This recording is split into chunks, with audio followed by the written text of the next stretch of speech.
अऊज़ु बिल्लाहि मिनश शैतानिर रजीम बिस्मिल्लाहिर्रहमानिर रहीम अल्हम्दुलिल्लाहि रब्बिल आलमीन अल्लाहुम्मा सल्लि अला मुहम्मदिन व आलि मुहम्मद।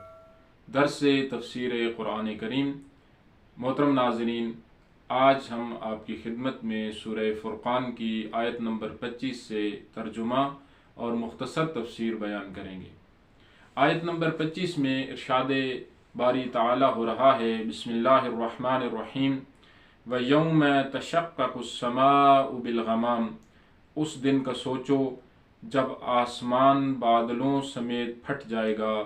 व नुज़्ज़िलल मलाइकतु तंज़ीला, और फरिश्ते नाजिल होंगे।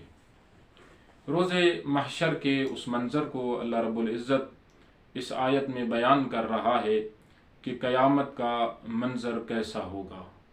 गुज़श्ता आयात में अल्लाह रब्बुल इज़्ज़त ने वो लोग के जो कहते थे कि हमारे पास मलाइका क्यों नहीं आते या हम अल्लाह को क्यों नहीं देख पाते, तो उनके मुताल्लिक़ अल्लाह ने फरमाया था कि बेशक तुम फरिश्तों को देख पाओगे, लेकिन वो दिन तुम्हारे लिए खुशखबरी का दिन नहीं होगा। तुम उस दिन फरिश्तों को देखोगे तो तुम अमान तलब करोगे। और ये आयत उसी सिलसिले की आयात में से है कि जिसमें अल्लाह फरमा रहा है कि उस दिन को याद करो, यानी उस क़यामत के दिन को याद करो जिसका तुम इनकार करते हो, कि जब आसमान अपने बादलों समेत फट जाएगा और आसमान से फरिश्ते नाजिल होंगे। मोहतरम नाजरीन, यहाँ पर एक सवाल पैदा होता है कि आसमान तो एक फ़ज़ा और खला का नाम है, एक इंतहाई निगाह का नाम है कि जहाँ तक इंसान की निगाह जाती है, तो इसके फट जाने से क्या मुराद है। आसमान कोई छत की मानद नहीं है, जिस तरह आम कोई मादी छत हो या किसी शामियाने की मानद के कपड़े का जिस तरह शामियाना होता है, इस तरह नहीं है। ये तो एक हद निगाह का नाम है, एक खला और फ़ज़ा का नाम है। तो इससे क्या मुराद है आसमान के फट जाने से कि वो बादलों समेत फट जाएगा। इसकी मुफस्सिरीन ने मुख्तलिफ तफासिर बयान किए हैं। अल्लामा तबातबाई अलैहि रहमा ने अपनी तफसीर अल मीज़ान में फरमाया है कि आसमान के शगाफ्ता और फट जाने से मुराद आलम शुहूद है और जहालत और नादानी के हिजाबों का हट जाना है, आलम गैब का ज़ाहिर हो जाना है। यानी उस दिन इंसान के अंदर इस कदर फ़हम और बीनाई पैदा हो जाएगी जो आज के दिन से बहुत मुख्तलिफ होगी।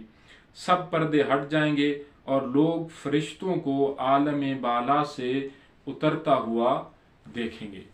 यानी आयतुल्लाह तबातबाई रिज़वानुल्लाह ताला अलैह के मुताबिक और उनकी तफसीर के मुताबिक ये आसमान का फट जाना, ये इंसान पर उन हक़ाइक़ का और उन गैब की बातों का ज़ाहिर होना है। जिस तरह की क़यामत के मुताल्लिक़ बताया गया है कि क़यामत के दिन इंसान की आँखों के सामने से सब पर्दे हट जाएंगे, और मुख्तलिफ़ आयात में है कि ज़मीन अपने ख़ज़ाने उगल देगी, आसमान फट जाएगा, सूरज बेनूर हो जाएगा, सितारे मांद पड़ जाएंगे, चाँद और सूरज एक दूसरे के बहुत करीब आ जाएंगे, या पहाड़ रेज़ा रेज़ा हो जाएंगे और हवा में इस तरह उड़ेंगे कि जिस तरह रुई के गाले उड़ते हैं। तो ये उस दिन का एक मंजर पेश किया जा रहा है कि जब इंसान की आँखों के सामने तमाम चीज़ें खुलकर सामने आ जाएंगी और इंसान तमाम चीज़ों को देख पाएगा और दर्क कर सकेगा। उसके बाद अगली आयत में इरशाद हो रहा है, अल मुल्कु यौमइज़िनिल हक़्क़ु लिर्रहमान व कान यौमन अलल काफ़िरीन असीरा। इस दिन हुकूमत सिर्फ खुदावंदे रहमान की होगी।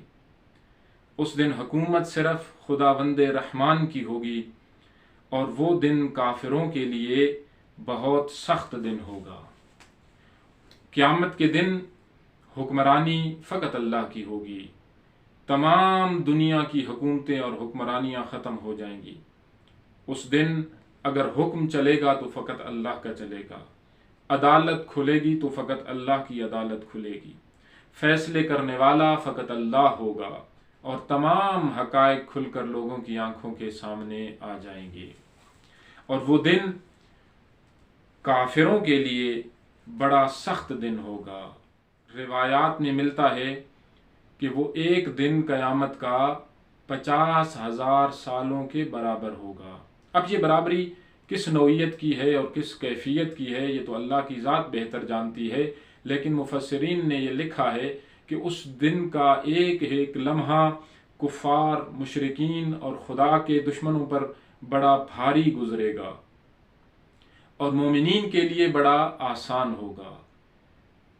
کیوں مشرکین اور کفار پر بھاری گزرے گا؟ اس وجہ سے کہ ان کی دنیا کی آسائشیں ان سے لے لی جائیں گی۔ آج ان کے امتحان کا دن ہوگا، آج وہ اپنے حقائق کو اپنی آنکھوں سے دیکھ چکے ہوں گے، آج ان کو اپنے کیے کا نتیجہ سامنے نظر آ رہا ہوگا، اور وہ خوف کے عالم میں ہوں گے اور پریشانی کے عالم میں ہوں گے۔ اور جب ظاہر انسان خوف اور پریشانی کے عالم میں ہو تو ایک ایک لمحہ اس کے لیے کئی کئی سالوں کے برابر ہو جاتا ہے۔ اور دوسری طرف پھر مومنین کی کیفیت بھی روایات میں بیان ہوئی ہے کہ روز قیامت مومنین کے لیے وہ دن کیسا ہوگا، تو کہا کہ جو مومنین ہوں گے، جو خدا کے مخلص بندے ہوں گے، ان کے لیے قیامت کا دن ایسے ہوگا جیسے وہ دنیا میں ایک واجب نماز کو ادا کرنے میں اپنا وقت صرف کرتے تھے، اتنا وقت وہ محسوس کریں گے۔ دعا ہے اللہ رب العزت ہمیں صراط مستقیم پر قائم اور دائم رکھے، اور تعلیمات قرآن، تعلیمات محمد و آل محمد پر ہمیشہ عمل پیرا ہونے کی توفیق نصیب فرمائے، تاکہ روز محشر ہمیں محمد و آل محمد کی شفاعت نصیب ہو اور قیامت کی سختیوں سے ہمیں نجات مل سکے۔ والسلام علیکم ورحمۃ اللہ وبرکاتہ۔